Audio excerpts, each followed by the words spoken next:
following the Matt Connarton Matt Connarton Show, and then a replay of It's not called the Matt Connarton Show. Unleashed. Sorry. Yeah. Then it's Through the Stage Door, the Majestic Theater's Through the Stage Door, starring Robert Dyer. And then what's after that? Something really cool. Yeah, it's Off the Mark Sports. No, that was yesterday. No. Nothing. I don't know how you keep it straight. I couldn't keep it straight. Ska. The ska. Oh, show that's right. tonight. Ska. This is ska. This is ska. This is ska. That's right. I listened to that. There's a ska show? I love ska. Yeah, tonight, 7 p.m. I'll pick it up. Yeah. All right. Wow. I gotta wipe all this Christmas off me. Me too. Yeah, you get some on your face there.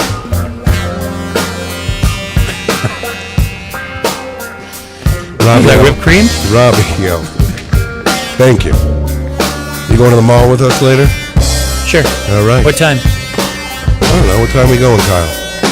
I'll be at Build-A-Bear. You be All my right. bear? Build-A-Bear. Okay. All right. Well, it's only Thursday, right? Feels like a Friday for some reason. All right, I guess that's going to do it for us today. Thanks, everybody. Don't forget, give a shout-out to Kevin, who won a Clemento's pizza today. He's going to go pick that up. Brand new listener, first-time caller. Good stuff. Appreciate all of you in the Facebook Live room. Thank you so much. And we will be back tomorrow morning for more music and fun. Yay. Have a great day, everybody.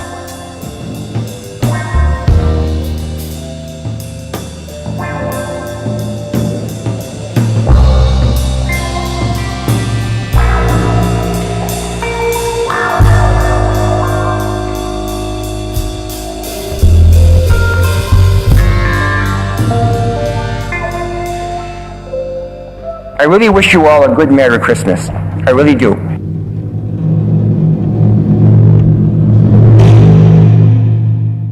This hour on WMNH is sponsored by CGI Business Solutions, located at 5 Dartmouth Drive in Auburn. They serve all your business needs, including employee benefits planning, corporate design and business administration, investments and wealth management, and customized business insurance solutions. Their phone number is 866-841-4600 or on the web at cgibusinesssolutions.com. Bring your kitchen to life with Queen City Cabinetry, located at 87 Elm Street in the historic Sunbeam Mall in Manchester. Open Monday through Friday, 9 a.m. to 5:30 p.m. and Saturdays, 10 a.m. to 2 p.m. They can be reached at 603-222-2007 or on the web at queencitycabinetrynh.com. Come see the possibilities. Queen City Cabinetry, another proud sponsor of WMNH. Come on down to the Hop Knot at 1000 Elm Street, Manchester's premier craft beer and gourmet pretzel bar. Tell us more, Trudy. We make our dough fresh every day. We make a variety of styles of pretzels and serve craft beer, cocktails, and a few bottles of wine. We do the traditional pretzel, and we have multiple flavors for that. We also do stuffed pretzels, pretzel sandwiches, 3 dessert pretzels, and pretzel knots. The Hop Knot in the Brady Sullivan Plaza at 1000 Elm Street. Clemento's Pizzeria, family friendly, awesome for a date night. Clemento's Pizzeria. For delivery, call 603-782-8450. Clemento's Pizzeria, the best pizza in town. 1875 South Willow Street in Manchester, New Hampshire. Best cocktails around. Come in as friends and leave as family. You are listening to WMNHLP, Manchester's radio, broadcasting at 95.3 megahertz frequency modulation from the top of 1000 Elm Street. Our studios are located at 1045 Elm Street and licensed to Manchester Public Television Service in Manchester, New Hampshire, USA.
It's a great song, but I don't know it.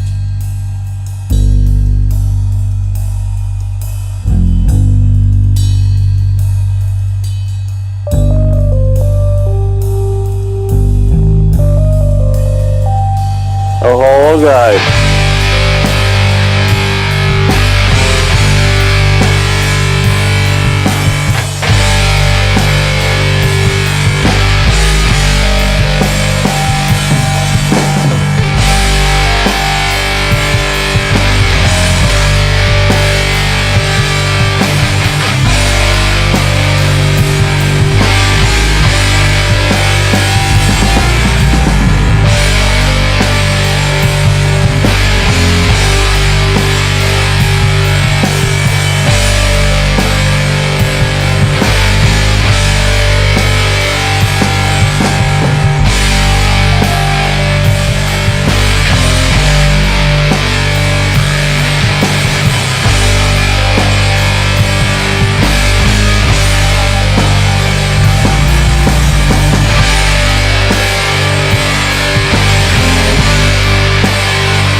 Everybody, welcome. Here we go. It's that time again. Matt Connerton Unleashed, and we are live from the studios of WMNH 95.3 FM in glorious downtown Manchester, New Hampshire. Also on Comcast 97 if you're in Manchester. And hello to all of our online friends across the nation and around the globe. You can go to my website, mattconnerton.com, for all of your live streaming options, social media links, contact info, show archives, etc., etc. Welcome, everybody. It is Thursday, December 15, 2022. Nice to have you with me. By the way, tonight is trivia night at the Hop Knot, but I don't know if the phone line is still down. I know it was down yesterday, but you might have to, if you want to reserve a spot, and it's probably late in the day to even do that because it's such a popular feature there. But of course, Trivia Night hosted by the great Bill Cini. He also does trivia on the morning shows on Wednesdays, and then Thursday nights he's at the Hop Knot. But I know the phone line was down, so you might have to message them through Facebook or Instagram and reserve your spot that way, and then Kenny will confirm with you, or he will tell you, sorry, these spots are full, but you're welcome to come down and enjoy some delicious gourmet pretzels and partake in the assortment of craft beer. Also, tomorrow night at the Hop Knot, they have live music every Friday night from 7 to 9 p.m. And tomorrow night is Kevin Horan. Kevin also plays in a band called the Stone Road Band, and we've been featuring both some of Kevin's solo material and some of the music from his band this week on the show. But Friday nights, he's in the regular rotation there. He plays there quite a bit, actually, at the Hop Knot. Friday night, he'll be at the Hop Knot doing the solo singer-songwriter thing and doing it well. We'll probably play something from Stone Road Band at the top of the hour, but that was not the Stone Road Band that I opened the show with today. That is the newest single from the band Dust Prophet, and we debuted that on the show a few weeks ago.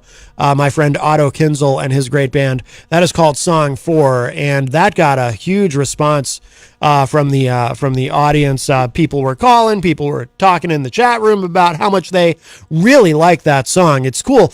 I've never been that much for instrumentals. Obviously there's no vocals in that song. Most of their songs do have vocals. That is an instrumental, but that's just got such a cool vibe, and it's very, very sort of doomy. And I suggest you go on YouTube and watch the video for it, which is even doomier. But really good stuff. That is Dust Prophet, and their new album, One Last Look at the Sky, should be out soon, I think. I don't know the exact date that's coming, but I know Otto had given us an idea when I interviewed him the last time on the program, but great stuff from Dust Prophet. The number to call if you would like to join us today, 603-250-6007. 603-250-6007. You can also text us at 617-917-4476. Tweet me at Matt Connerton or send an email to matt@mattconnerton.com. And of course, you can interact and opine in the Facebook live chat. But the best thing to do so that we can hear and enjoy your dulcet tones is to give us a call at 603-250-6007.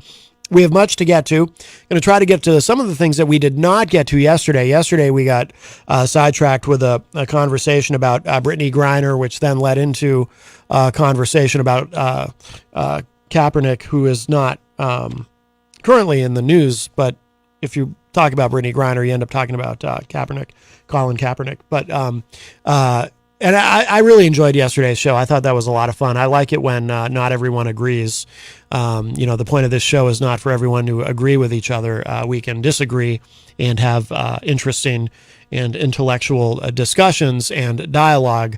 And so I was pretty happy with the way yesterday's show came out. Like I said, it was not what I envisioned when I came in terms of what I wanted to talk about, but I kind of enjoy it when that happens, actually, when we end up somewhere else. That's sort of the adventure of it all. And it's part of why I like to keep the program kind of loose and freewheeling so that we can pivot to whatever tickles our collective or individual fancies at any given moment in the program. But if you'd like to tickle my fancy, boy, that sounded strange. 603-250-6007 is the studio line. 603-250-6007. And we will say hello to everybody in the Facebook live chat.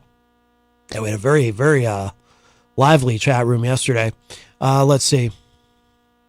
Melanie was asking in the chat room, our friend Melanie La Liberty, if she got bonus points for being the first one. There it is. She said, so do I get bonus points for being the only one in the chat for a solid 2 to 3 minutes? Yeah, she was the first one in, and we appreciate that. Nick Murdoch, our friend Nick, says you get 420 bonus points. Ooh, 420. Melanie says, sweet baby Jesus, which is very appropriate given that it's Christmas time. Jenny also joins us in the chat and says, shalom peeps. And Mazel Tov, Tom Blanchard, Tom Blanchard joins us in the chat and says, hey, wait, do I get points for being fifth? No, I don't think so. Nick Murdoch says 69 bonus points. I'm not sure who that's for. Jason Fedderson says, good afternoon, everyone. I want 420 bonus. That's a different kind of bonus. We can't provide that to you here, Jason Fedderson, due to FCC regulations. And I think probably the policy of the station. Let's see. All right, very good. Let's see. You know what I wanted to, and I hadn't planned on getting into this yesterday or today, but there is some news on this, and we must discuss it because this is very important to me. The New Hampshire primary. I don't know if you all are aware. It did come up recently on the program. Democrats are wanting to give the first in the nation primary for the first time in I don't know how long. For the first time in as long as I can remember, certainly, someone else would have the first in the nation primary. Now, of course, that's not counting Iowa, which has a caucus. And our friend Eric Pilcher from the great state of Iowa, Cedar Rapids, Iowa, has tried to explain to us how a caucus works versus a primary. And I still don't think I get it. It sounds very confusing. It just sounds crazy. But we have the first in the nation primary. And that's one of the great things about New Hampshire is that once every 4 years, the rest of the country remembers that we're here, tucked in this little corner of the Northeast. The corner is more like Maine, but we're corner adjacent, bordering. And I think that's exciting. And, primary time here is wonderful. We really love it, especially for a political junkie like me. It's also very good for the local economy, of course, and local media here. A lot of money comes in because of that and a lot of opportunity. So it's a great time. So we've always had the first in the nation primary here in New Hampshire. And I was not born here. I was born in Hartford, Connecticut, but we moved up to New Hampshire when I was pretty young. So I basically grew up here. Although for a big chunk of my childhood, I would spend the summers in Illinois, in Chicago with my mom. But basically, I grew up here. And so the New Hampshire primary is something that I grew up with. Now, at the risk of sounding selfish, I'm not willing to give it up. And to paraphrase what actor Charlton Heston used to say, of course, for a long time he was, I don't know if he was the president of or just the figurehead spokesman, but, the National Rifle Association, the NRA. He used to say, if you're going to take my gun, you're going to have to pry it from my cold, dead hands. A little dramatic, but he was an actor after all. I say was because I think he's dead. Charlton Heston is dead, right? Either he's dead or I just forgot he exists. Well, I didn't forget he exists, but that he existed or does still exist if he is still alive. You understand what I'm saying. I'm tripping on my words a little bit because I'm very concerned about the situation with the New Hampshire primary. So to paraphrase what Chuck Heston used to say, I'm going to call him Chuck Heston, not because I knew him personally or had any particular affinity for him, but just it's economy of language. It's one less syllable than Charles, so I can speak a little more quickly. I'm going to paraphrase what Chuck Heston used to say about the cold dead hands and prying the gun from him. You will pry the New Hampshire primary from my cold dead hands. Now, the truth is you won't literally have to kill me to take the primary away. But they are still trying to do that. So that is something that I want to get into today because there is some new news on the matter and some old news on the matter that I had missed from December 5th, which is very, very interesting. But our friend EZG is on the line. Hello, Eric. Hey, I got the intercom blasting off. Okay. Yeah, is that Bruce? No, it's intercom. It's right by my door. I thought maybe it was Bruce talking over the intercom. But anyway, so I was doing some reading about a little bit of reading. About, I think I read that Iowa caucus is not going to be Iowa caucus anymore. It's going to be like a regular election. I could be wrong, but I thought I read that somewhere. They weren't happy with the way it went last time, the people in charge. Well, that always happens. Yeah, every 4 years there is talk of changing the Iowa caucus to a primary. And actually, I know that there are, I think, a couple of states in the United States that did at one time have caucuses that eventually switched over to having a primary. So Iowa could do that, but the thing is, it's always, they talk about it. There's always talk about it between election cycles, and they never actually do it. But it doesn't mean they won't do it. But if they do decide to do that, Eric, they're going to have to go after us, not before us, because you will have to pry. We're always supposed to be a week. We're supposed to be a week ahead of everybody else, I think. You'll have to pry the New Hampshire primary from my cold dead hands, Eric. I would say our cold dead hands, but I don't want to be presumptuous and assume that everyone is in this with me. I think just recently we celebrated 100 years of us being president. Well, I think I say here's to 100 more, my friend. Right, I agree. I mean, John Hopwood does that show, his television program, WPYP, which stands for We Pick Your President. If we lose the New Hampshire primary, he's going to have to change the name of the show for the 11th time. Yeah, I don't think that's going to happen. But anyway, to stay on the topic, I think I emailed you the thing about Donald Trump. A lot of people in the Republican Party are sick of him, including a lot of people like me. There is a poll that has DeSantis over Trump by 23 points. Yep. I was shocked, and I'll tell you who else was probably pretty shocked. Former President Trump. Yeah, well, I think people are tired of Trump. Tired of his scandals and. Oh, why? And basically being a crook. Why? It's not like he brings any drama or anything. True, but I think a lot of people are sick of him, including me. Yeah. I'm tired of him. I was tired of him. I was tired of him when he came down the escalator. But my labeling him the presumptive Republican nominee for 2024, I may have been wrong. I may very well be proven wrong on that. I think there's about a third of the party, it depends on what poll you look at, about a third of the party, of the Republican Party and right-leaning independents still have a favorable view of him, but only a third. I think I saw, actually, there was a poll this morning, I forget who it was from, There was a poll this morning showing 53% of registered Republicans surveyed wanted someone other than Trump. Oh, yeah. So that a little more than half. So, yeah, maybe he won't be the nominee after all. I hope not. I hope not. Me too. I'm not a big fan of that Florida guy either, but DeSantis? Yeah, I'm not either, actually. But of course not. But I don't know. I've never. I don't know how DeSantis reacts to losing an election. I don't know if he's ever lost one, but assuming he wouldn't. Yeah. Well, cause we can't talk about local politics. Cause The local guy had won every election. But we can't talk about Manchester politics, so we won't go. Yeah, there. we don't get into that. I like to Right, take. we don't want to be blue, right? I take a shower before the show. I don't want to have to take a second shower afterwards. So we do not talk about. I'll leave you with some Yes. foolishness. Ooh. You know that guy, and of course you know me. I'm not a fan of those old time wrestlers. Right. He's wrestled in every league available. That guy, he's old now. Jeff Jarrett. You might have heard of that guy. Double J.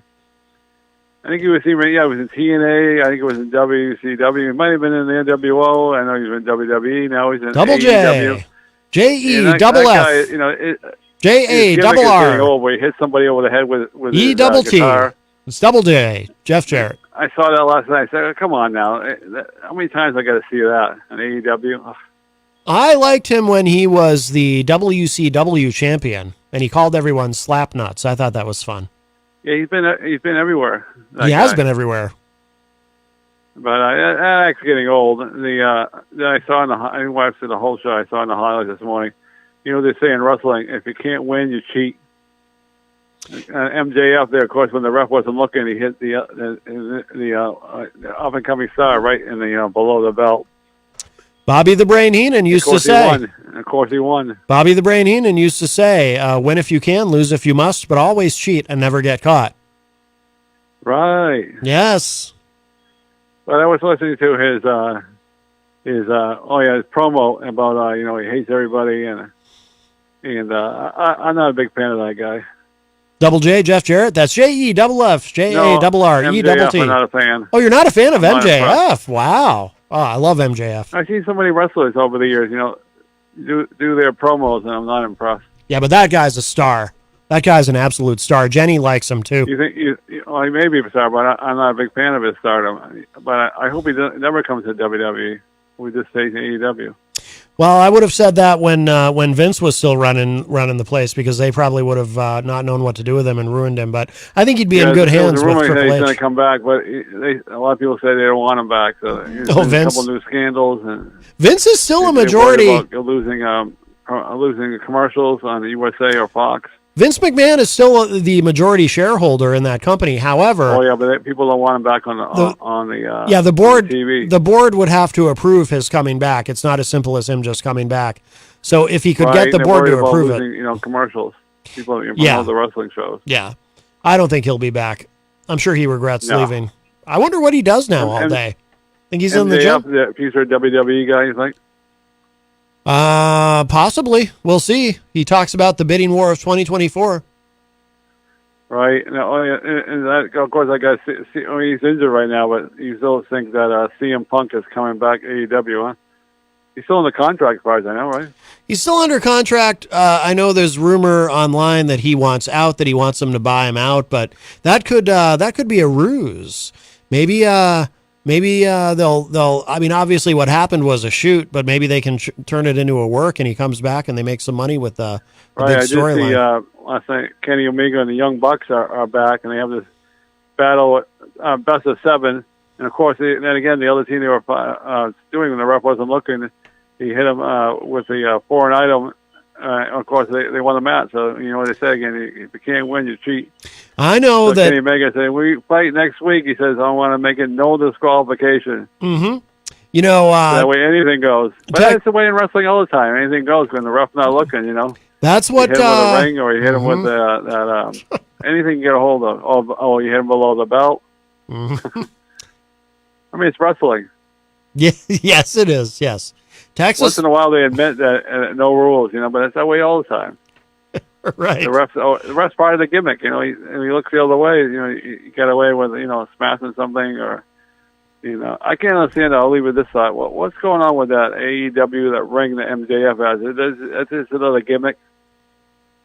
I forget. I don't even remember what. He has a ring that he wears. The ring was on the line last night, and the AEW belt. Yeah.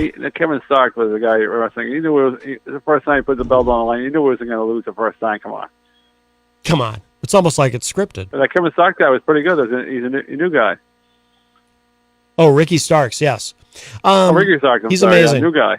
By the way, Eric, did you see that Mandy Rose has been released from the company because of her? I read another article that down the road they might walk her back. So who knows? She had some risque content. They let her go now, but who knows on a if it comes website. back. Oh, another rumor, of course, that she's going to go play at AEW or Impact. Impact is a pretty good league too. You think so? Well, that's what I hear. I don't watch any of it. Well, then how do you know? Maybe you should watch some of it. That's what it was. I hear. Judge for yourself. Online. You can always believe what you read online, right, Matt? You always believe what you read online. I mean, they couldn't print it if it wasn't true. Oh yeah, one last thing. The people looking forward to the kids looking forward to having tomorrow off. I don't think it's going to happen. There's going to be a lot of rain around here, so I don't think kids cancel school because of rain. Yeah, locally here there's a big storm system coming through, but locally here in Manchester, I think it's we're just getting rain, which is fine with me. I'd rather have rain. Kids are listening today or so. Make sure you do your homework because I think there'll be school tomorrow. Ha ha! You're gonna have school. Right. I like to taunt children. You ever do that? It's kind of fun. No, I know you're not a big fan of children. I don't. Well, I was never a child myself. Even though you were a kid at once. No, I wasn't. I came into the world as a fully formed adult. Yeah. It's a medical miracle. All right, enough of my foolishness. I'll let you go. All right, Easy G. Thank you for the call. All right. Boy, you should have known by now. Easy dope. That's our friend Easy G, Eric Gagnon, with a little wrestling talk. 603-250-6007 is the number if you'd like to get in. 603-250-6007. And we do have a call. Hi, welcome to Matt Connerton Unleashed. Who's this? Hi, Matt. This is Hulk Hogan. Wow, the Hulkster. This is amazing. You sound different. No, I'm sorry. I'm calling long distance, brother. I'm touring Europe right now. I didn't think you could even get on an airplane these days after all those back surgeries. How are you, Hulk? Are you taking your vitamins and saying your prayers and hitting the gym? I'm on top of the world, brother. Listen, what's the name of the caller who just called in, brother? That was Easy G, Eric Gagnon. Easy G. Well, you tell Easy G that I will see him next Thursday night at the Palladium, and I am going to tape his mouth shut so he will let other people talk.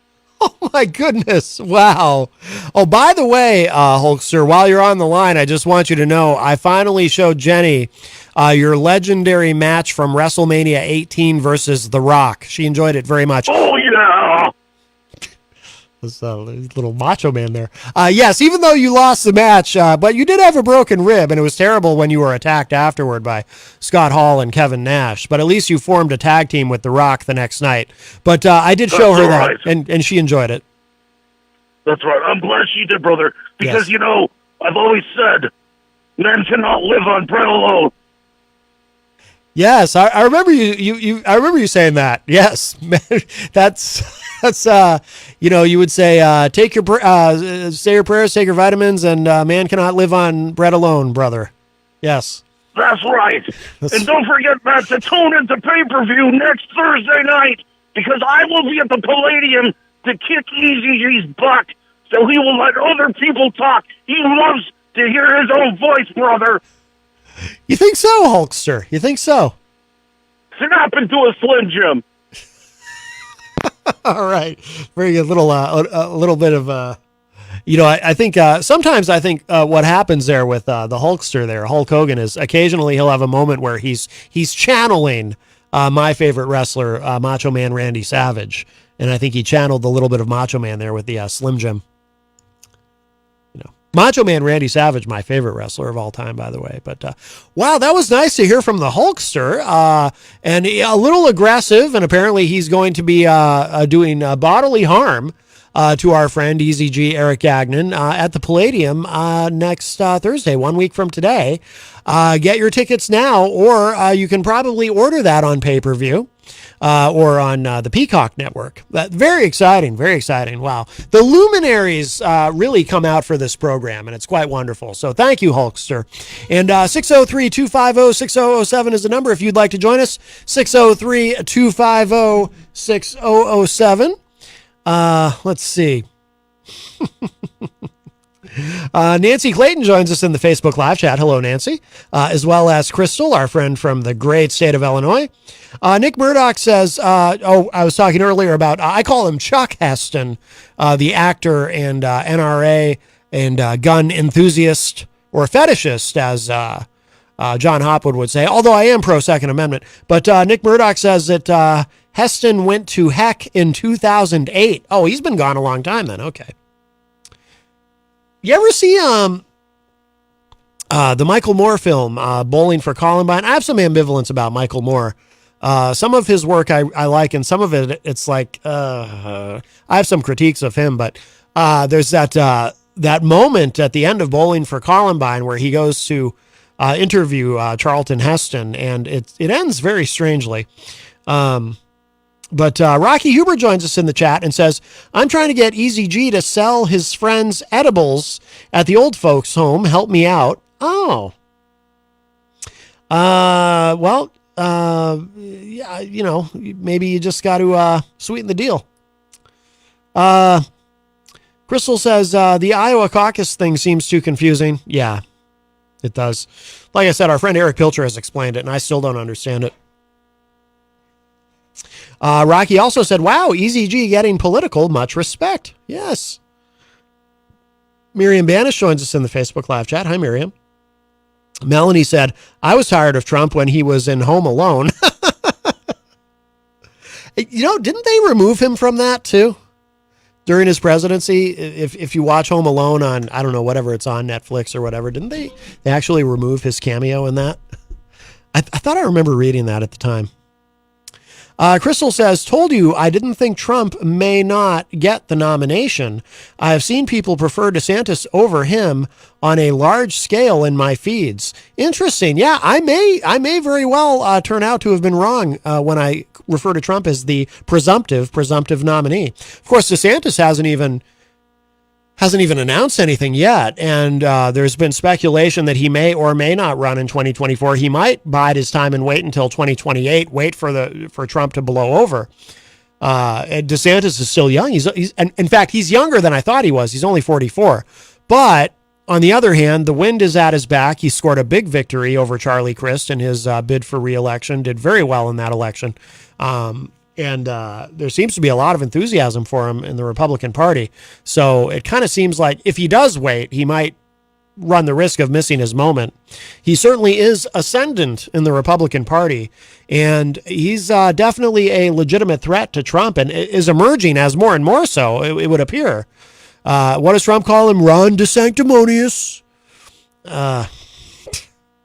Hopefully Trump can come up with a better nickname. That is something I do appreciate about Trump. I enjoy the nicknames that he comes up with for people. You know, Sleepy Joe, not the most clever, but sort of accurate. Let's see. Melanie says, does a past president get priority on ticket? You mean on the ballot? Or do you mean, could he be Kanye's VP? Because apparently that was one of the things that came out of that, you know, when Trump decided to have, dine with white supremacists. One of the things that came out of that was that Kanye actually suggested that he run for president and Trump be his VP, which apparently Trump did not find he was not amenable to that. Let's put it that way. Nick Murdoch says, I thought there was no way Trump would make it in 2016, so I'm not willing to admit he has no chance, but everything looks like he has no chance for real this time. Yeah, but Nick, I also agree with not wanting to say that he has no chance, because remember in 2016, I remember vividly here in New Hampshire, again, in the first in the nation primary, and we are going to get to that. There's some news on that issue, but here in New Hampshire, people were in such denial that he actually had a shot at winning. I distinctly remember there were polls showing the candidates on the Republican side in New Hampshire, and Trump had like between 30 and 35%, like way ahead of everybody else in the poll. And like all the others were in like the single digits. Trump's the only one in double digits, and he's got more than 30%. And people were going right up to primary day. People were saying, "Oh yeah, Trump's got no chance. This is a novelty. He's a celebrity running for president. He has no. People aren't going to actually vote for him."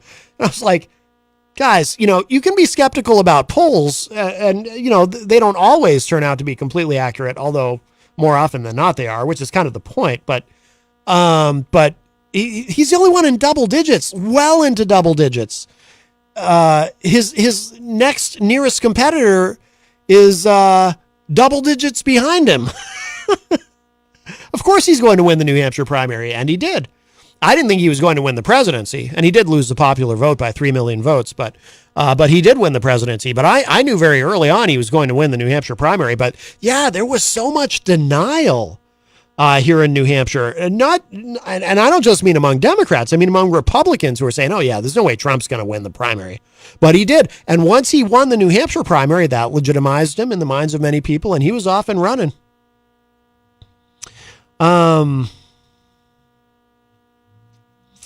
Let's see. Crystal says, from what I have seen, a lot of Republicans do not want Trump to run. Some diehards do not like, some diehards do, but not like before. They like DeSantis, Nikki Haley, and Tulsi Gabbard as possibilities. Seen a few other names mentioned too. Nikki Haley, that's who my dad likes. I'll tell you something I appreciate about Nikki Haley. Former UN ambassador under Trump, of course, and she was the governor of. It wasn't Louisiana. What state was she the governor of? Oh, I'm blanking. It was a southern state. Somebody in the chat room will remember. I forget. Something I appreciated about Nikki Haley. There was a moment when she was UN ambassador where there was some sort of a miscommunication or misunderstanding where I guess not everyone in the administration was on the same page, or maybe they thought they were, but then Trump went out and said something contradictory to what everyone else in the administration thought had been the established policy. That happened a lot. And Larry Kudlow went on one of the news channels and actually threw her under the bus and blamed it on Nikki Haley and said, Nikki Haley, because she had said something at the UN that Trump ended up contradicting. And so Kudlow took an opportunity to throw her under the bus by saying, well, she got Ambassador Haley, she got confused, and she wasn't having it. And she stuck up for herself. And she said, she took to Twitter and she didn't, she subtweeted. She didn't mention Larry Kudlow by name, but she said, I do not get confused about such important matters.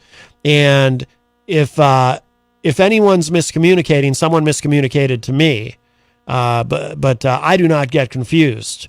And I just thought it was cool the way, because it sort of came off like, the old boys club is just going to throw her under the bus, and she wasn't having it. And I appreciated, I just like the way she stuck up for herself, because I like strong women, and she wasn't having Larry Kudlow's nonsense.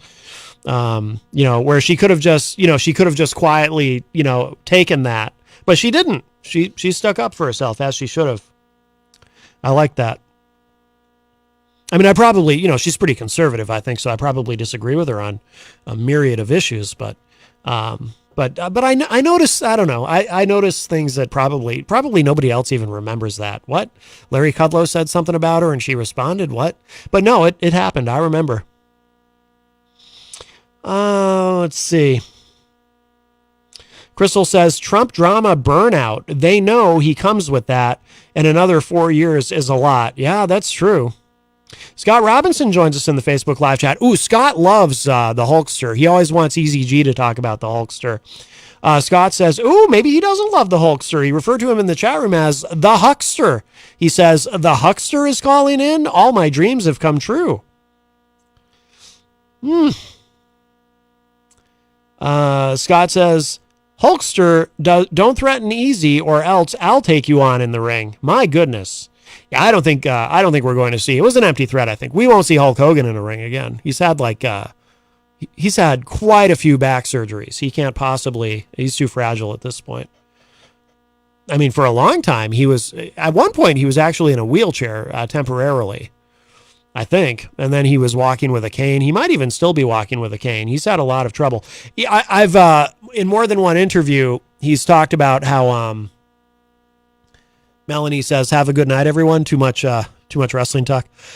In multiple interviews, he's talked about his greatest regret from his career is that his finishing move was the leg drop, because he was basically landing on his spine every night at the end of every match, and he thinks that's what caused his back issues. Let's see. W Subaru joins us in the Facebook live chat. I'm going to guess, by the way, that W Subaru might be from Greensboro, North Carolina. W Subaru says, good afternoon, Matt. We say sad that Twitch passed away and committed suicide. R.I.P. Twitch.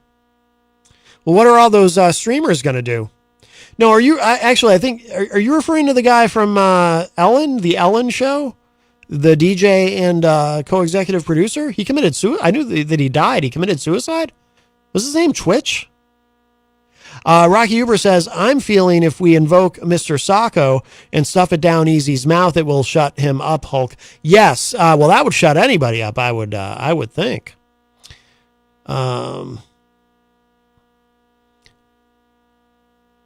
Let's see. W Subaru says, we say Matt, Twitch was on So You Think You Can Dance. Crystal says, I didn't think Trump had a chance in 2016 either, but I hadn't followed politics then. I thought for sure back then he'd get voted out in primaries, especially after he compared his, I don't want to say the word, but his size, his manhood size to Rubio. No, that's the thing though. That's the thing. All the things that so many people thought were intemperate about him and would turn Republicans against him actually just made Republicans love him. He made it cool to be crude. W Subaru says, we have to admit Twitch was a good dancer. Well, you can admit that. I'm not so sure about that. Rick Smith joins us in the chat and says, doesn't Trump not drink alcohol? I respect that. I do too. Sure. Yeah, he's, I remember him talking about that in an interview. He had a brother who I think was an alcoholic, and it killed him. And so Trump always said that he would never touch it. And yeah, he's very straight edge, as the young people say. Crystal says, I've heard that also. Oh, he had a brother with a drinking problem, so it affected him. Yeah. W Subaru says, he doesn't do alcohol, we say. Matt, it's W Subaru. That it is a minus between W and W and S. Oh, so it's not W Subaru, it's W minus Subaru. I see. Boy, that's a mouthful. W minus Subaru. I'll just call you W. How's that? Like a former president. 603-250-6007 is the number if you'd like to join us today on the program, 603-250-6007. But getting back to the current state of the New Hampshire primary, as has been put in jeopardy by Democrats looking around for an alternative with South Carolina being a strong contender. Nick Murdoch says, W minus Subaru, you should settle on a name. So Biden, I mean, a lot of this seems to be coming from Biden, or at least it was initially. I mean, granted, talk about having another state go first has been going on for many an election cycle, because one of the things that people worry about, the Democrats worry about, Republicans, you never hear bring up the New Hampshire primary really in terms of its placement, but Democrats seem to worry about New Hampshire is not a particularly diverse, ethnically diverse state. In fact, there's a guy I know from New York City who's constantly talking about how white New Hampshire is. Now, here in Manchester, this is a very diverse community, but it's the largest city in the state. But New Hampshire as a whole, it is a very white place. And so there's always this concern among Democrats that with the changing demographics of the population, that we really need a state that is more representative of a larger array of ethnicities. And so a state as white as New Hampshire may not be best suited for, as John Hopwood likes to say, we pick your president.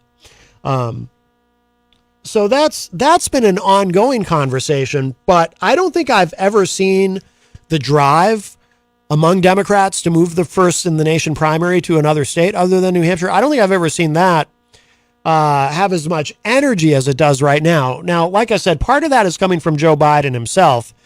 And Chris Sununu, our Republican governor, pointed this out in a segment on CNN where I think it was Jake Tapper had asked him about it, or someone had asked him, and he said that he felt that this was purely political on the part of President Biden because, and I think he's right, actually, because Biden, if you remember, I mean, he came in 5th in the New Hampshire primary in 2020.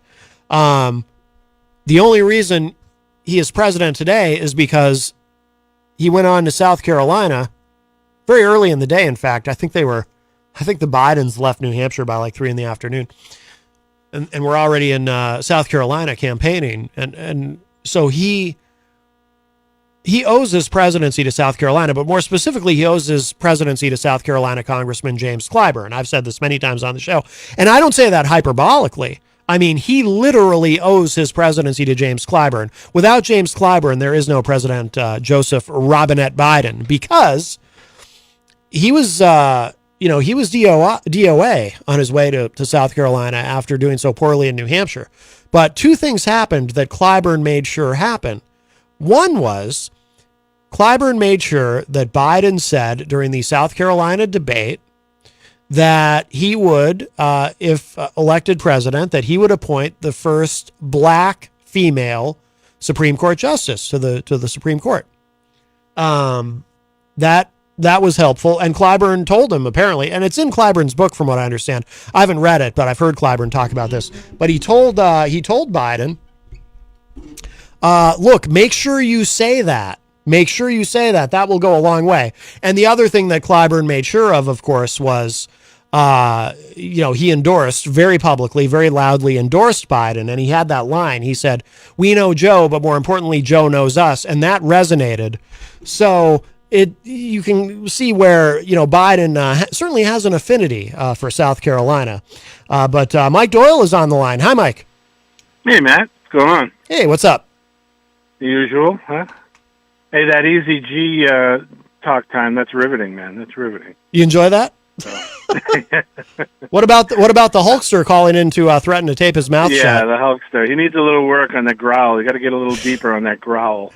I agree. He's gonna be the Hulkster. Yeah. So, hey, it's going to be interesting to see. It's a good subject. I love this subject. It's going to be interesting to see how much pushback they get out of the New Hampshire representatives. Mm-hmm. The governor made a good point. I think it was on CNN too, or somewhere where he was. I heard him say, "This happens every couple of years. There's New Hampshire's going to, we're going to drop them out, and we're going to stop this and stop that." Mm-hmm. But it always comes back around. But it's just interesting to see, if the politicians have any pull and can say, "Hey, what are you doing?" And then the other question to it is, why is he doing it? Why would he do that? Mm-hmm. What would matter? And one thing that came out of the last election and is precedent setting was no president ever came out of New Hampshire worse than third, and Biden was like a distant fifth. Oh yeah. And then went to South Carolina, and all of a sudden he's the Magi. You know what I mean? Oh yeah. Oh So- yeah. No, like I said, I mean, he owes his presidency to James Clyburn, literally. Right. Yeah. Right. But Right. And that's this is a guy. And it's amazing because you would assume that Clyburn would push some of the African American vote, and his way, and Biden was a guy who at one time wrote a bill about segregation and things like that. But I mean that's the pull that Clyburn has down there. So that's all I was wondering. I just wondered how the New Hampshire rep, Shaheens and the Pappases and the are all going to push to have their say and how it'll turn out. So I know somebody, I forget who it was now.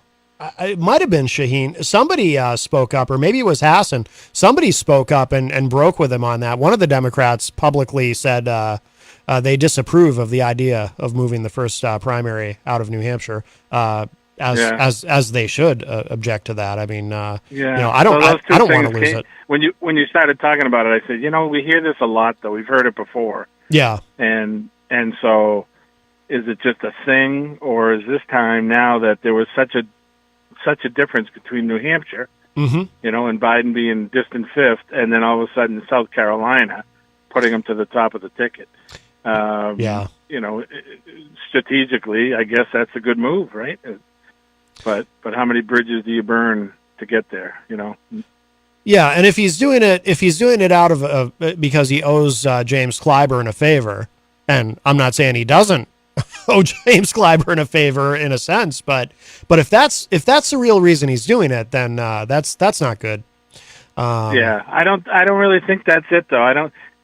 That's a huge favor if that's what he's doing. Yeah. For Clyburn and for Clyburn to put him over the hump, that's a huge favor. Yeah. I think it's more of future, trying to set up the Democratic Party to be, starting off with a hard Democratic state. We're kind of split in New Hampshire a little bit. You know what I mean? We have a kind of a Democratic base.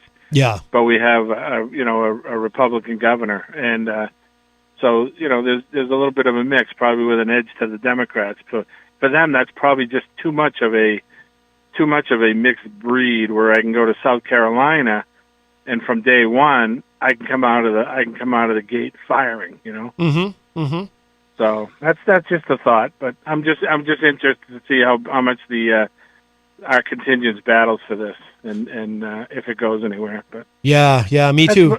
I've never seen the movement for this, though, to have quite this much energy. That's why I'm a little extra worried this time. But you're right; they always talk about it, but this time it seems like there's a little more chatter than usual. So it's got me a little. Yeah. It's got me a little on edge. Yeah, and do a public service announcement and read up on how caucuses run and tell us all, will you, so we can all figure it out. Oh, God, Mike, I've tried. Eric Pilcher, he's from Iowa. He called in and explained it to me one day, and I still didn't get it. It's weird. Yeah, I've heard it.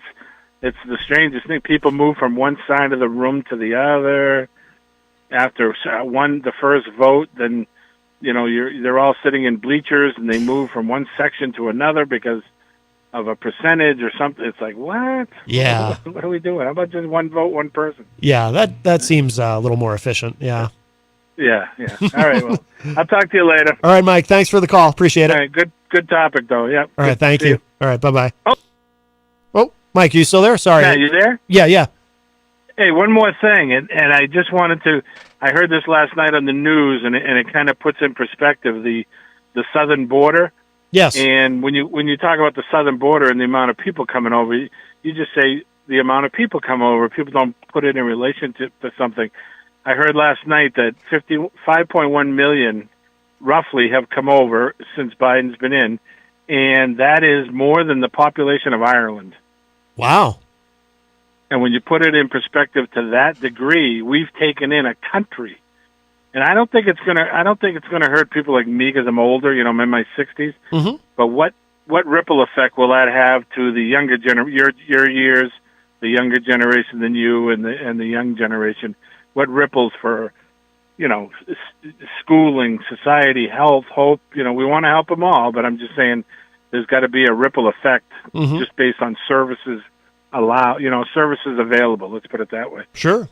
But to put it in perspective, more than the population of Ireland has come in the country in the last 2 years. Wow. That's quite amazing, huh? That's a lot of people. Yeah. It's a lot of people. All right, I'll talk to you later. All right, Mike, thanks for the call. Bye-bye. See ya.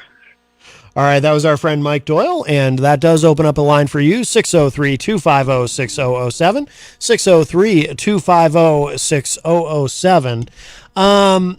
The thing that, actually, let's look at these Facebook comments, and then I've got something that kind of updates us a little bit on what's happening with the primary, but then I've also got something that we haven't talked about yet, because it's not just remember, guys, it's not just the Democrats who have a say in this.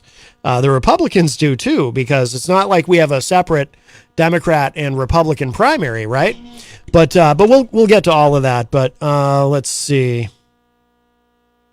Oh, Crystal says, Matt, what do you think of the commercial New Hampshire progressives put out on Don't Run Biden? I'm aware, hashtag Don't Run Biden. I'm aware of that organization. I've not seen the commercial, though. I'll have to check that out. I haven't seen the actual commercial yet. Mike from Queen City Cabinetry joins us in the Facebook live chat. Queen City Cabinetry in the historic Sunbeam Mall. Hello, Mike. Chris Rose from the Commonwealth of Massachusetts joins us. Crystal says in the chat, Biden called a young voter a lying pony soldier boy or something in the New Hampshire primary. Yeah, that was a very strange moment. I remember that too. I remember that moment specifically, but I also remember just broadly, just Biden's campaigning here in New Hampshire. I didn't see anything. I didn't see anything impressive or competent. It was bad. He deserved to come in fifth here. That was an interesting point too that Mike Doyle had made about how prior to Biden, no president had ever come out of the New Hampshire primary worse than third. Biden was the first. Tom Blanchard says regarding the demography of New Hampshire, it's not as white as you think. The older people are white, younger people are of color. That seems so racist to me. What seems racist to you? It's just weird to separate colored and white people.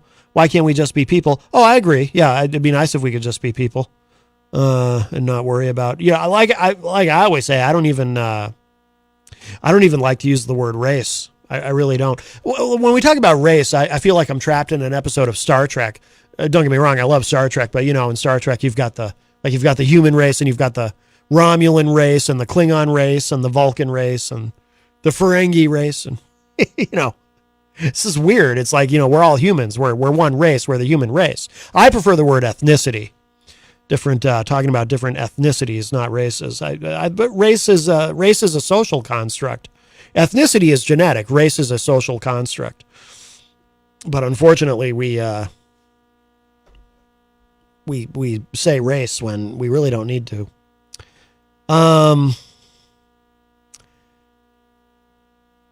Crystal in the chat says, I think he was trying to use Trump's strategy of crassness, thinking it would help him win votes, but it backfired. I don't think so. Crystal. You know what my theory is, honestly, because Biden had moments where, like his interaction with, I think she was a college student, and he was kind of mean to her. I think that was the same. I think that might have even been the same event, or it certainly was around the same time where he challenged a guy to a push-up contest and called him fat. Remember that? Biden was having some weird moments. What I think it was I think he was frustrated. He knew his campaign was going poorly. And I think that was just his anger spilling out. By the way, that's not, or frustration might be a better word. That's not excusing it or rationalizing any of it, by the way. I found those moments embarrassing. Well, actually, him challenging a guy to a push-up contest, that Part of me thought it was funny, but I also thought it was not appropriate. You really, politicians, especially professional politicians, generally know that you don't go around insulting people you're trying to get to vote for you. You know what I mean? There were some, yeah. Looking back on it, you're bringing back some memories, Crystal. There were some weird moments. There were some weird moments here in New Hampshire with Biden in that primary. He deserved to come in fifth. Rocky Huber says Biden's an embarrassment to this country. I don't agree with that. I mean, I have criticisms of him, but Crystal says I agree. I don't feel that way. I have criticisms of him, but there are also things about him that I do like and appreciate. But I don't want him to run again. I have kind of a unique way of looking at Biden. My thought is, I look at it more like this. I assume this is unique because I haven't heard anyone else anywhere say it quite this way, but this is how I think of him. I appreciated his handling of COVID-19, his consistency on messaging when he came in, and his consistency to getting those vaccines distributed and treating that like it mattered, like it was really important. I thought he really had a much more clear and coherent and cognizant strategy than Trump did, and that's what I was looking for. That was the number one thing that I wanted out of a Biden presidency, was that, and I feel like I got it. On that, I feel he delivered. And so, I'm good. In other words, thank you, Mr. President. Great job on that. I think you are the leader that we needed for the pandemic, which is still going on to some degree, but I don't want to be speaking about it past tense. So I appreciate you, President Biden, for that. Having said that, you just turned 80. You can go now.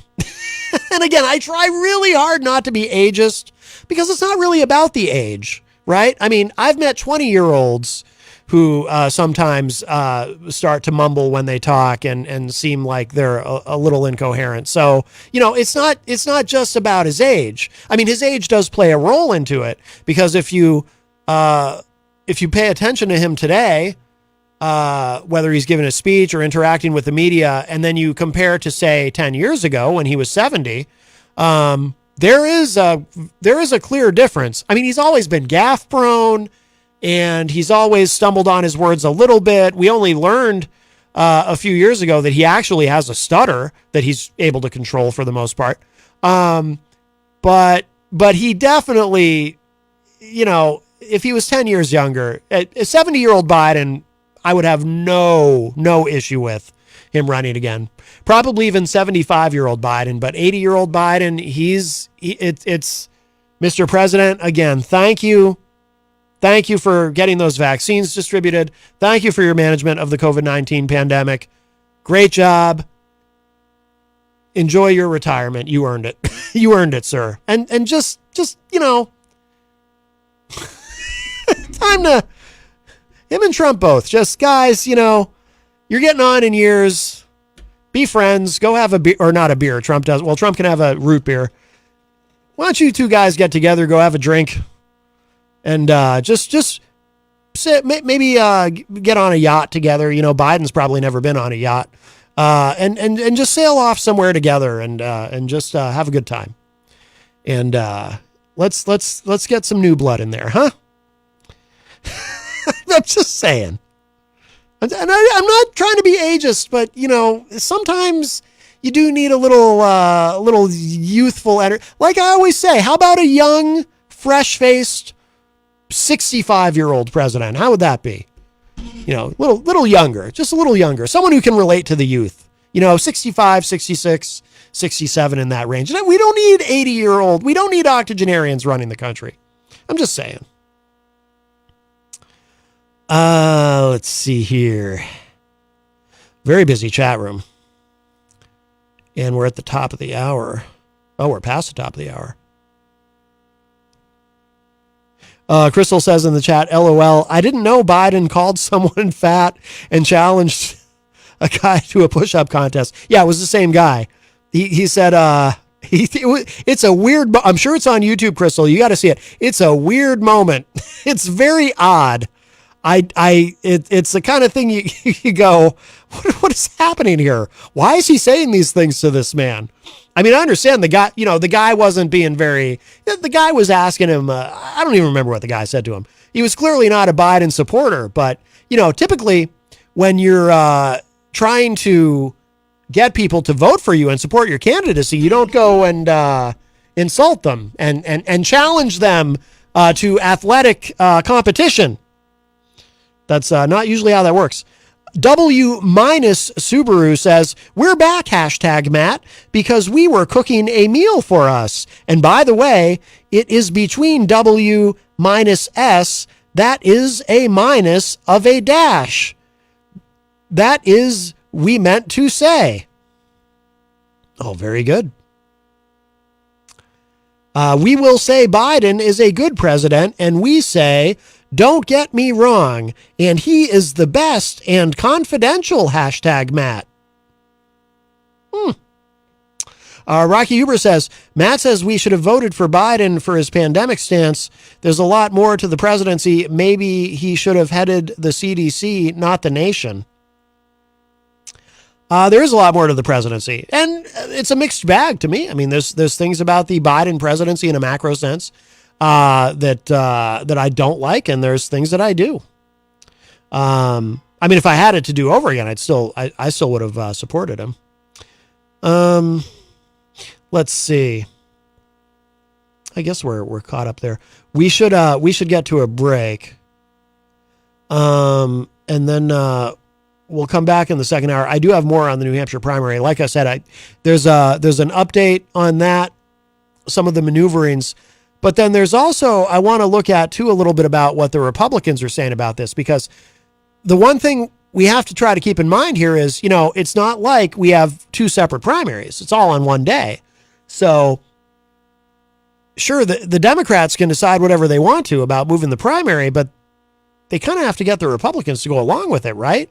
So it may not be as simple as that. And it doesn't look like they're like the Republicans are willing to play ball on moving the primary. So that might end up being our saving grace, and as far as keeping it. Let's do this. So let's play a song. Let's play another track from the Stone Road Band. Kevin Horan of the Stone Road Band is going to be playing tomorrow night at the Hop Knot. There was a specific song I wanted. What was it?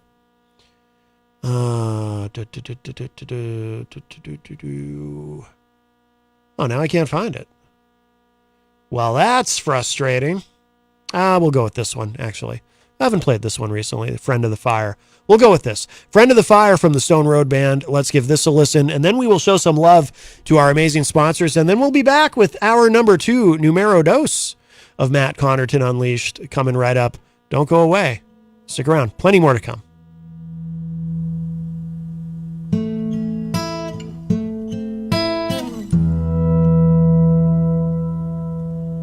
It's all my fault.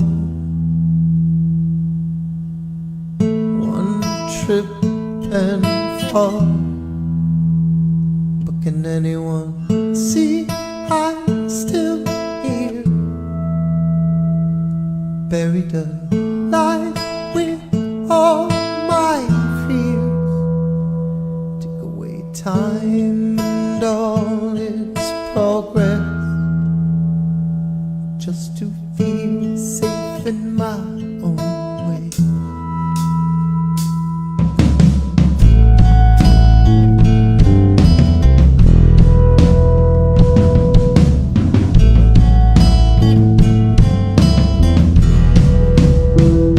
Skipping like a stone across this water. Time is left to burn, but it keeps getting harder. Can anyone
on down to the Hop Knot at 1000 Elm Street, Manchester's premier craft beer and gourmet pretzel bar. Tell us more, Trudy. We make our dough fresh every day. We make a variety of styles of pretzels and serve craft beer, cocktails, and a few bottles of wine. We do the traditional pretzel, and we have multiple flavors for that. We also do stuffed pretzels, pretzel sandwiches, free dessert pretzels, and pretzel knots. The Hop Knot in the Brady Sullivan Plaza at 1000 Elm Street. Bring your kitchen to life with Queen City Cabinetry, located at 87 Elm Street in the historic Sunbeam Mall in Manchester. Open Monday through Friday, 9 a.m. to 5:30 p.m. and Saturdays, 10 a.m. to 2 p.m. They can be reached at 603-222-2007 or on the web at queencitycabinetrynh.com. Come see the possibilities. Queen City Cabinetry, another proud sponsor of WMNH. Clemento's Pizzeria, family friendly, awesome for a date night. Clemento's Pizzeria. For delivery, call 603-782-8450. Clemento's Pizzeria, the best pizza in town. 1875 South Willow Street in Manchester, New Hampshire. Best cocktails around. Come in as friends and leave as family. This hour on WMNH is sponsored by CGI Business Solutions, located at 5 Dartmouth Drive in Auburn. They serve all your business needs, including employee benefits planning, corporate design and business administration, investments and wealth management, and customized business insurance solutions. Their phone number is 866-841-4600 or on the web at cgibusinesssolutions.com. WMNH, rip the knob off.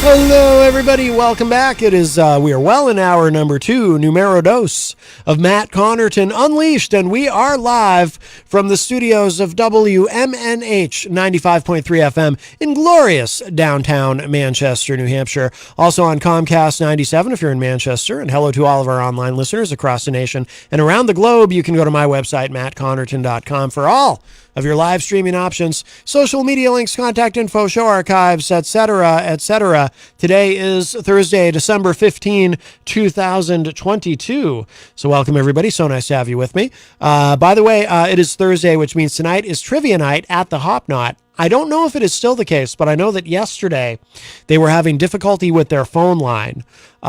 So you would need to potentially, if you want to reserve a spot for trivia, and it might be too late in the day to do so now, to be honest with you, because it's a very popular feature there, hosted by the great Bill Cini. He does trivia on the morning show on Wednesday mornings, and then Thursday nights he's over at the Hop Knot. But you'll want to message the Hop Knot either through Facebook or Instagram. I mean, try calling. But if you can't get through, then that means the line is obviously still down. So you can message on Facebook or Instagram and try to reserve a spot. I say try because it might be full, but that should not discourage you from going and enjoying some delicious gourmet pretzels or something from the menu of assortment of craft beers. So the Hop Knot. And tomorrow night at the Hop Knot, of course, they have live music every Friday from 7 to 9 p.m. Tomorrow it is Kevin Horan. He is from the band Stone Road Band. I just played another one of their tracks, Friend of the Fire, from the Stone Road Band, but he also has some great solo acoustic music, and he performs, he's in the regular rotation, it would seem, at the Hop Knot, so he'll be there tomorrow night from 7 to 9 p.m., so I suggest you check that out.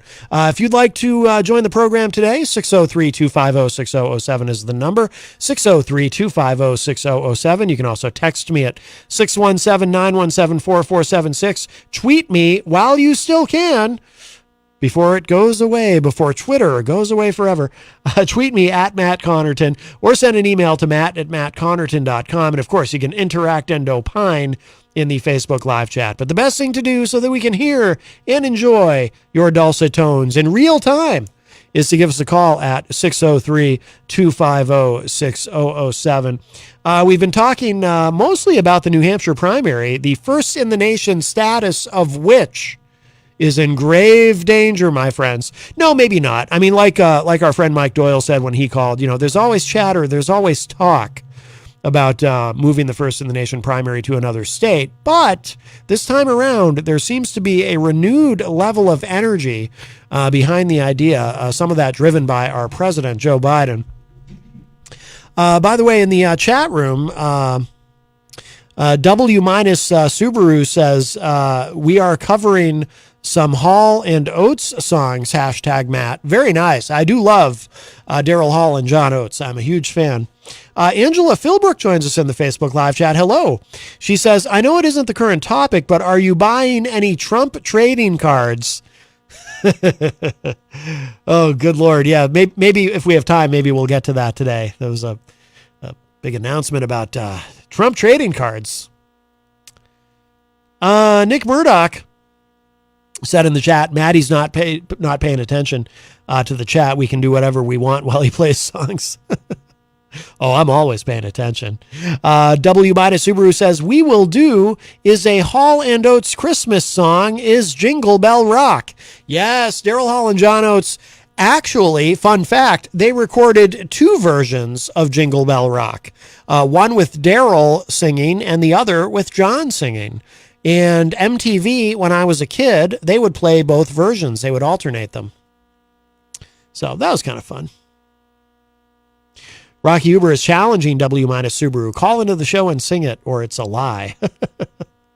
Rob Dion joins us in the Facebook live chat. Rob is, of course, part of the WMNH family. He has his own show here called Through the Stage Door, which airs Tuesdays and Thursdays, which means it'll be on tonight, immediately following this program. And I think this week, I think I heard Rob say the theme is Broadway Part 1. Is that correct, Rob?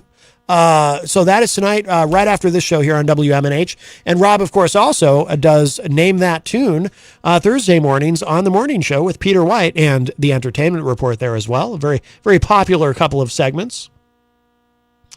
W-Subaru says, #Rocky, we will do it and performing it for you. And also, we are not lying to you, we said. Oh, boy. That's fun. W-Subaru says, #Rocky, we say Isaac Banks would sing it and call in the show.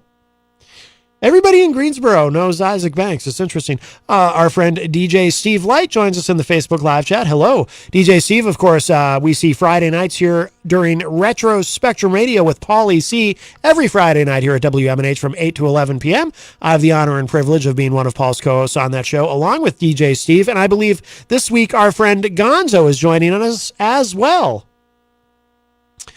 W-Subaru defending himself here in the chat room. #Rocky Huber. We say lies, Rocky, and besides, we would say we will be performing live at Sawmill Karaoke Night. Nick Murdoch says, let's all call in the show and sing Christmas carols. Oh, boy. I'll tell you what. Yeah, we hear a lot of Christmas music, a huge catalog of Christmas music here on WMNH. A little bit of that goes a long way.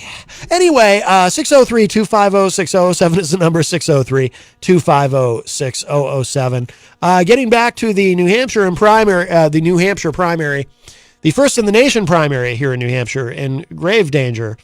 I mean, that's debatable. We'll see what happens. But so two things about that.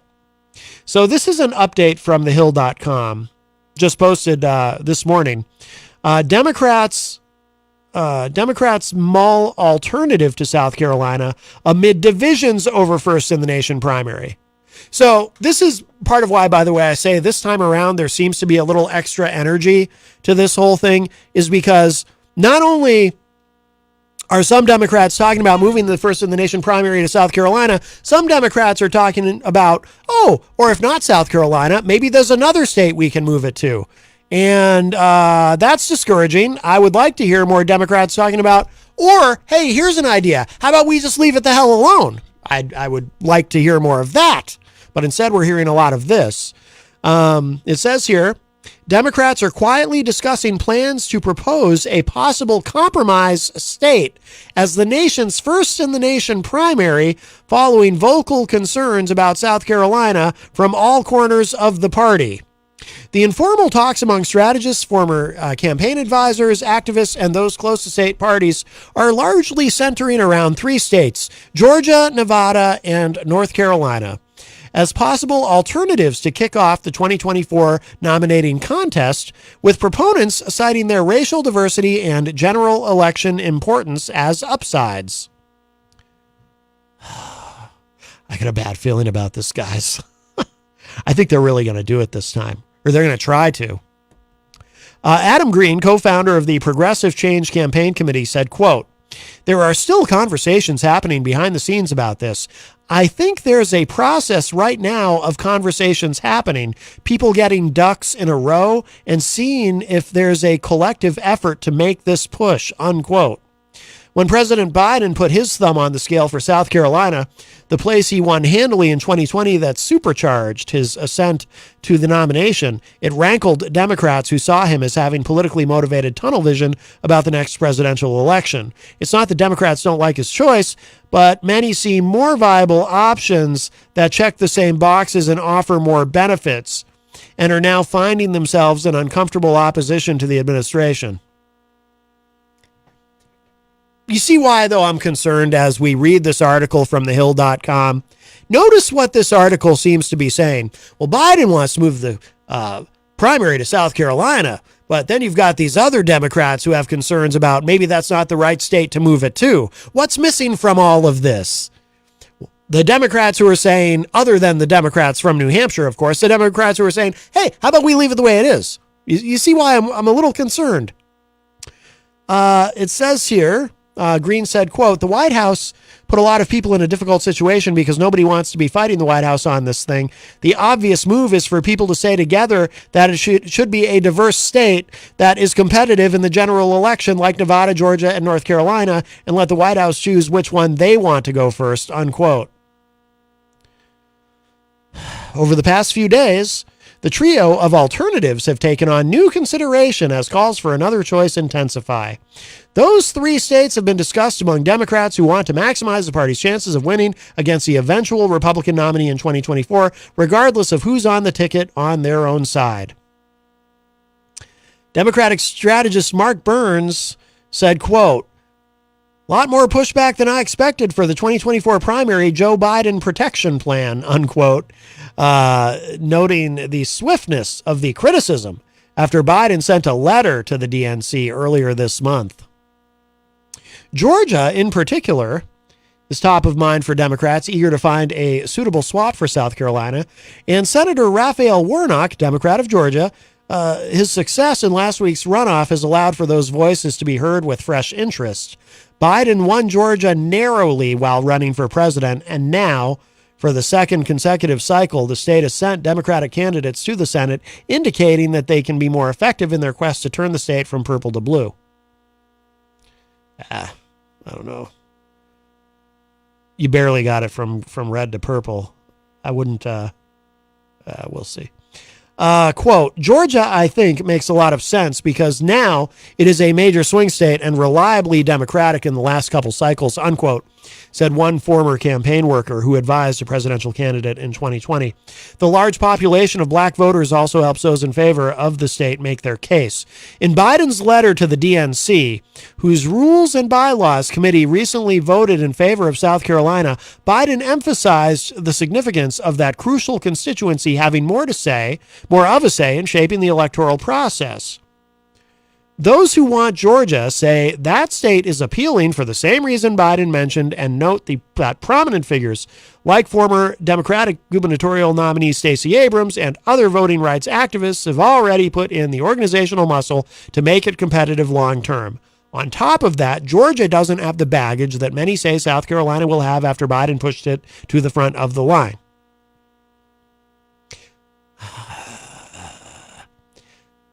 Has anyone noticed this, by the way? There's a few paragraphs left here to this article. And what two words have not even shown up in this article about the First in the Nation primary? At least I don't remember seeing them. There's two words, proper nouns, New and Hampshire. Like, this article is written as though this is a foregone conclusion, that we've already lost it. I don't even want to read the rest of this article. Let's, now we might have some hope if you are like me and want to keep the First in the Nation primary. We might have some hope from the Republicans, because now this is not new. This is from December 5th, but I hadn't seen it. But I've wondered about this because, as I mentioned earlier in the show, and if you're just joining us, we're talking about the prospect of losing the First in the Nation primary status here in New Hampshire. As I mentioned earlier in the show, it's not as simple as, well, you know, the Democrats get to just say we're moving the primary. You've got another party who has to cooperate with you to do that, right? Because we don't have separate primaries. Is there a state, by the way, that does? I feel like there's at least one state in the country that actually does have separate primaries, but I might be wrong about that. But we don't. You know, primary day is primary day, and you get a Democrat ballot or a Republican ballot. You don't have separate primaries on separate days. So don't the Republicans have to go along with this if they try to move it? Also, too, we have a law here in New Hampshire that we go first, but it's it's not as though that's binding with the rest of the country, right? That's a New Hampshire law. It really doesn't mean anything in that sense. It's like you don't get to say, well, we have a law that we get to go first. You know, the DNC doesn't care what the New Hampshire law says. Crystal says in the chat, is this a new kind of gerrymandering to change the New Hampshire primary since it did not go in Biden's favor last time? That's an interesting way to look at it, Crystal. Yeah, that's a good point.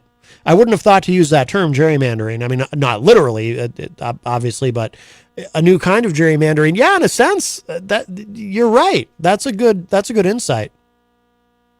W minus Subaru says, #Matt, you know W stands for is Wraith. We used to watch the 1980s movie The Wraith, starring Charlie Sheen and Randy Quaid. Never seen it. Okay, so this is from NewHampshireBulletin.com. And again, this is from back on the 5th. Republicans say no to DNC primary demands. It says here, New Hampshire Republican leaders said they will not comply with demands a key Democratic National Committee panel outlined Friday as a condition of allowing the state to go second in the next Democratic presidential primary. Republican leaders said New Hampshire will preserve its long-held tradition of holding the nation's first presidential primary, even if that defies the calendar approved by the DNC Rules and Bylaws Committee Friday. See, this is where it gets sticky, right? The Democrats can try to do whatever they want, but they actually need Republicans to go along with this. So this is what might save us and keep in our primary, our first in the nation status. It's funny for me to say that because I'm a left-leaning guy, but in this case, I'm like, yeah, the Republicans might really help us out here. Republican leaders. Oh, I'm sorry, I read that already. Where are we here? Okay, that means the state would hold an outlaw primary in the eyes of the DNC and face consequences like losing its delegates to the Democratic National Convention. Republicans, who control the New Hampshire House, Senate, and governor's office, said changing state law was out of the question.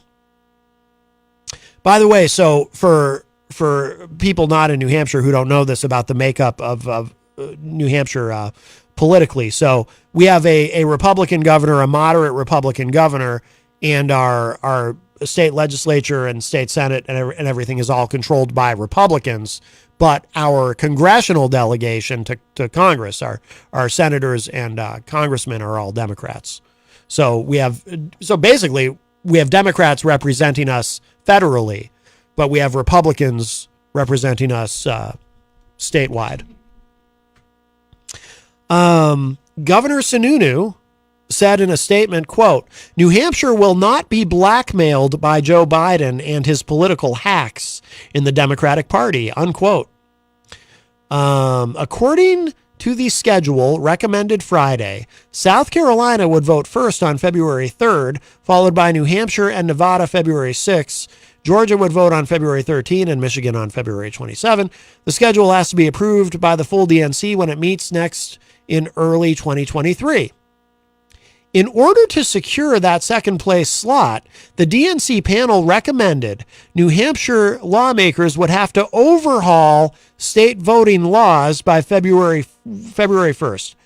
That would include repealing its 1975 law that requires the state to schedule its primary 7 days earlier than any other state. And by the way, a quick side note, if you grew up here, if you've noticed, it seems like over time our primary has gotten earlier and earlier and earlier. I think at one time it was in March, now it's in January.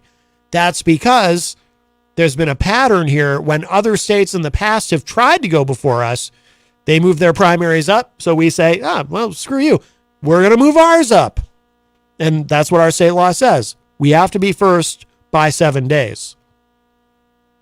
And again, that's only for primaries. That doesn't include the Iowa caucus. The Iowa caucus is actually first. So in that sense, we're second. But as far as primaries, we're first. The state would have to expand access to early voting, according to the DNC panel. Republican leaders would have to signal their willingness to make those changes in a letter due January 5, 2023. Oh, that's coming right up. If they don't, the DNC would not endorse a New Hampshire primary scheduled before March 5, 2024. Other early states would be required to adjust state laws to secure their spot in the lineup too, including Nevada and Georgia. This whole thing is going to be too hard to do. Just leave it alone. Leave it the way it is. This is all going to be very complicated for everybody. Just leave it the way it is. That's what I say. Senate Majority Leader Jeb Bradley, a Wolfboro Republican, echoed Sununu's rejection of the DNC's terms. He said he would not write such a letter, nor did he believe any Republican would. Quote, I don't think there's anybody in the legislature, Republican or Democrat, that's going to want to repeal that law or change our first-in-the-nation status, unquote, he said in an interview. Both Democrats and Republicans have been adamant about preserving the state's number one spot. Bradley said he expects a robust Republican primary, but that the change proposed by the DNC panel is of concern. He said, quote, if the Democrats are going to do what they're threatening to do, it undermines the primary. Of course, I worry about it, unquote. Responding to the DNC's request, House Majority Leader Jason Osborne had a short statement, quote, yes, I have a letter for the DNC. Looking forward to sending it, unquote, he said. He did not elaborate. While there's no state mechanism for holding separate primaries for Democrats and Republicans, it's up to each party to determine how it selects its nominee, according to Anna Brown, Executive Director of Citizens Count, a nonprofit policy analysis organization. Brown said, quote, and again, we're getting into the weeds, but it's a sticky thing. If everyone's not going to go along with it, how can they do it? Okay, quote, this is a weird relationship between state government, state parties, and the national parties. So New Hampshire can go ahead and hold a primary if it wants to, but the national party doesn't have to acknowledge that and consider how New Hampshire voters voted when they choose who their ultimate nominee is going to be, unquote. Other political observers say the DNC could take additional steps to deter candidates from filing in New Hampshire, such as barring them from the debate stage or withdrawing financial support. And we have a call. Hi, welcome to Matt Connerton Unleashed. Who's this? Hi, it's Kevin. Hey, Kevin. How you doing? Good. This this whole primary thing really infuriates me. It goes beyond the whole political thing. To me, it's an economic thing too. I mean, can you imagine if they were to take away Mardi Gras from New Orleans or take away Sturgis from the Dakota? I mean, this is absolutely insane. This is our thing. This has been our thing for a while. It pours in millions of dollars into the state. We are more than educated enough as New Hampshireites to handle the situation. We've proven that over and over again. We vote for both Democrats and Republicans. Unlike other states who just pour out just red candidates or just blue candidates, this is insane to me. No, I'm with you. I agree. And yeah, there would be a terrible economic cost, as you pointed out. And, it's like once every 4 years, we get to kind of be the star of the show for a little bit, and it's nice. I take a lot of pride in it, and it sounds like you do as well.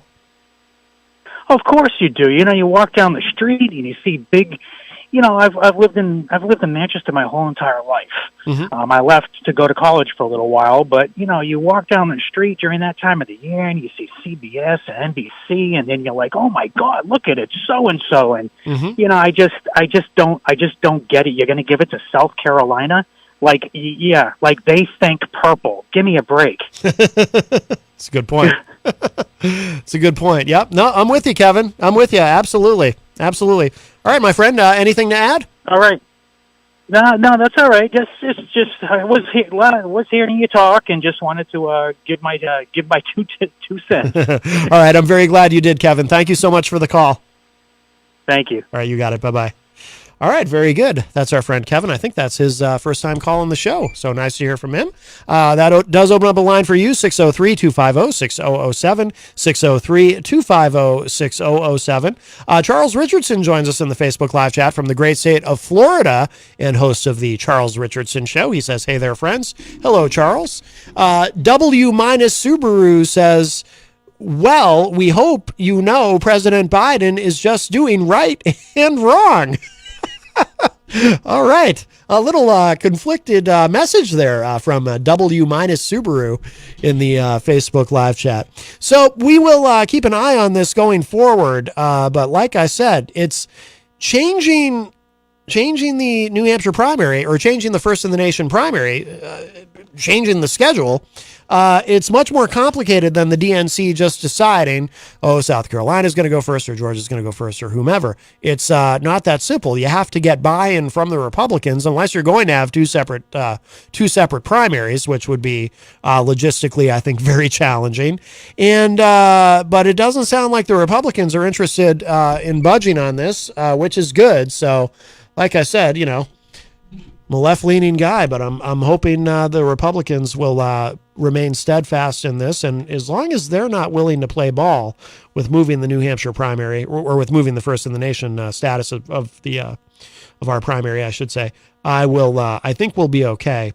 As long as we're talking about, I didn't plan to. I actually had a couple other things I wanted to get to that we might have to hold for tomorrow, because talking about this has kind of got me in the mood to talk about, no, not that way. That's for the other show, Matt Connerton Unsheathed. No, I wanted to get to this week. Brad Raffensperger, who of course was in the news. He's probably one of the more famous state attorney generals or secretaries of state in the country, because he was a part of one of the most infamous phone calls ever in the history of politics, where Trump was trying to get him to find however many votes, 108,000 votes or whatever. We've all heard the call. Raffensperger is saying that he wants to get rid of runoff elections in Georgia. And it's interesting to me because actually, we have a story here from The Hill.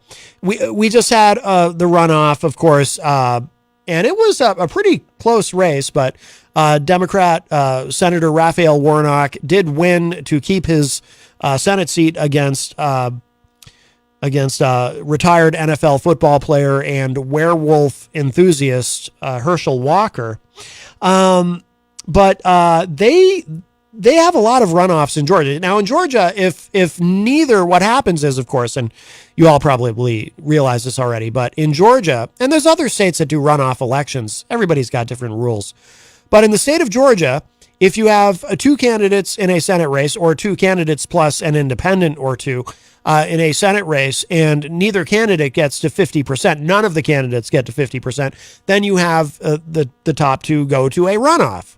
And then whichever candidate gets the majority of the votes wins. So you end up having an extra election. And unfortunately for Georgia, this has been a pattern. Georgia has a lot of runoffs. And Secretary of State in Georgia, Brad Raffensperger, wants that to stop. Apparently he is sick of it, and I would imagine Georgia voters are kind of sick of it too. They would probably like to be like a lot of other places where you just have an election and whoever gets the most votes wins. And then that's it. instead of having to do this whole runoff thing. It has to be exhausting. So this is this happened yesterday, I think, when Raffensperger first announced that he was going to advocate for this. This is from thehill.com. Raffensperger calls on Georgia to end runoff elections. It says Georgia Secretary of State Brad Raffensperger is calling on legislators to do away with the state's runoff system for general elections, arguing that the process places too heavy a burden on voters and election officials. Raffensperger, a Republican, said in a statement yesterday, quote, Georgia is one of the only states in the country with a general election runoff. We're also one of the only states that always seems to have a runoff. I'm calling on the General Assembly to visit the topic of the general election runoff and consider reforms, unquote. His comments came just over a week after Georgia held its second Senate runoff election in less than 2 years. That race saw, as we talked about, Raphael Warnock beat Herschel Walker. State law currently requires a candidate to receive more than 50% of the vote in a general election to win outright. If no candidate hits that threshold, the race heads to a runoff between the top two vote getters. It's a relatively unusual system. Only one other state. Okay, so it's not as common as I thought it was. I thought there were a few states that did this. I was wrong about that, apparently. Only one other state, Louisiana, requires runoffs where no candidate receives a majority of the vote. In most other states, candidates only need to win a plurality of the vote to clinch victory, while Maine and Alaska rely on ranked choice voting to decide elections. That might have been why I was thinking that there were other states that had runoffs. I was thinking of I was conflating that in my mind. I was thinking of the ranked choice voting. Georgia's runoff election system became even more demanding under a new law put into place last year that significantly shortened the runoff period from 9 weeks to just 4 weeks, a time frame that ran through the Thanksgiving holiday season. In his statement, and by the way, that was some Republicans were frustrated with Herschel Walker over not wanting to campaign over Thanksgiving. Apparently, he wanted to enjoy a turkey dinner with his family and did not want to be at a podium speaking about werewolves and vampires. In his statement, Raffensperger said that the state's the state's general election runoff system was simply too demanding and put undue pressure on county officials and voters, especially during the holidays. That's a great point. He said, quote, no one wants to be dealing with politics in the middle of their family holiday. It's even tougher on the counties who had a difficult time completing all of their deadlines, an election audit, and executing a runoff in a 4-week time period, unquote. So we'll see if that gets him anywhere. And let me see if I can find quickly, too, the origins of why Georgia has a runoff to begin with. And again, I apologize for not having this ready. I had not intended to talk about this particular thing, but talking about the New Hampshire primary, I kind of wanted to sort of continue the thread of elections. This is from 11alive.com. Why does Georgia have runoff elections? Let's see if this explains it, because it's pretty interesting, and it's actually for nefarious reasons why this started to begin with. Okay. I'm kind of skipping down in this article, but Georgia began using the runoff system in the 1960s after the Supreme Court knocked down the state's county unit system. It was, sorry. I had to scroll down. It was Georgia's version of the Electoral College and gave a great deal of power to rural areas of the state. Legislators from rural Georgia wanted a way for their voters to keep some of that power. Quote, there was a real rural versus Atlanta spirit in Georgia, unquote, Kennesaw State University political science professor Kerwin Swint explained. That's quite a name, Kerwin Swint. Eventually, legislators settled on the majority vote system, but the 1966 race for governor complicated matters. Although he finished first, Republican Bo Calloway didn't get a majority of the vote in 1966. In those days, it was up to the state legislature to settle such matters. Quote, the legislature was overwhelmingly Democratic, unquote, Dr. Charles Bullock, a political science professor at the University of Georgia, explained. Quote, so most Democrats voted for their fellow partisan, and the Republican who got slightly more votes went home, unquote. And that's how segregationist Lester Maddox became Georgia's governor. See what I mean about the various reasons why this exists to begin with? Following that, the state instituted a runoff system for the governor's race and other statewide elections. It was the turbulent 60s, and some of the legislators who supported the change hoped it would weaken the black vote. Political scientists, however, said that's not the primary reason the runoff system was approved. Quote, this is a way of introducing greater competition into the system, forcing people in the same party to compete with each other, unquote, Emory University political science professor Andrea Gillespie said. While the law applies to most statewide elections, there's an exception. Presidential candidates don't need a majority of the votes to win the state. Early voting for this year's runoff, okay, and then it talks about the, that went up before. But anyway, that's how Lester Maddox became governor, and so, yeah. Well, I mean, I would be obviously, I mean, I don't have a dog in the fight, which is a terrible expression, and I don't recommend ever using it, but in terms of Georgia elections in that sense. But I do hope they get rid of the runoff. It does seem unduly burdensome. Let's see. Charles said in the chat room, Charles Richardson, instead of having runoff elections, they should have a water balloon fight. To where the first person who gets hit by a water balloon from selecting voters loses and the other one gets the win. Yeah, but there's a lot of room, Charles, I think, for chicanery and shenanigans in a water balloon fight. I would not go with that. Maybe, I mean, some sort of competition I think would be fine, but not water balloons. You show up, you're there to try to win an election and try to be a senator. You're wearing an expensive suit, and then somebody's throwing a water balloon at you, and it's just, there's a lot that can go wrong there.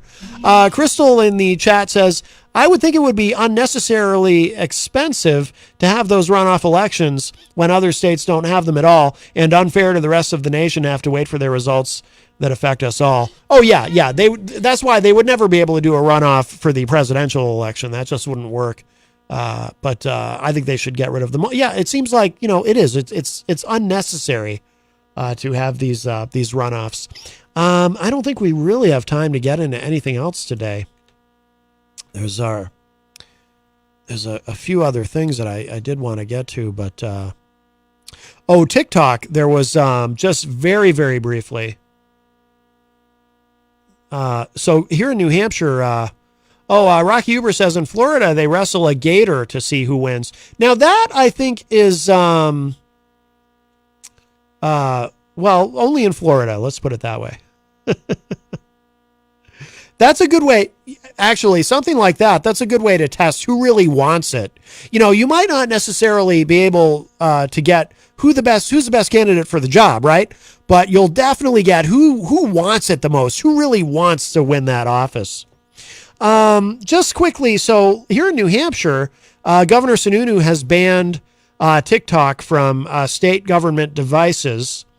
And there's also legislation to ban this is from The Guardian. Senate votes. The United States Senate has voted to ban TikTok on U.S. government-owned devices. Now, we should, just to be clear, for anyone who's worried about, about their TikTok videos, all this does, this is actually a relatively minor thing. All it does is if you're using if you have a government cell phone, maybe you work for the government and you have a government issued cell phone or something like that, you can't be using TikTok on your phone or your computer, your government computer. It's only government devices, so it's not as though TikTok is being banned. We're probably a long way from something like that happening, but there is a legitimate concern. Even Christopher Wray, head of the FBI, has been expressing a real concern about the Chinese government being able to use TikTok to gather information, even control people's phones. And you can see how that would be a concern if you're talking about somebody's government phone, if somebody works for the government. And what if somebody works for the government in a particularly sensitive area and maybe there's foreign policy matters involved, and all of a sudden the Chinese government using the TikTok app can actually get access to all the information on that phone. So again, we don't have time to get into it any deeper here today, and this will be an ongoing story, of course. There's movement on that. But we are out of time, my friends. So I think what we should do is probably finish out today's show with a little bit more from the Stone Road Band. But thank you all, of course. Remember, if you're listening live on Thursday, Through the Stage Door, hosted by the great Rob Dion, is coming up next, immediately following this program. And if you missed any part of today's show, it will be up in just a little bit at WMNHradio.org. And at my website, mattconnerton.com. Don't forget Trivia Night tonight at the Hop Knot. And that's going to do it for me for now. I will talk to y'all a little bit later. Bye, everybody.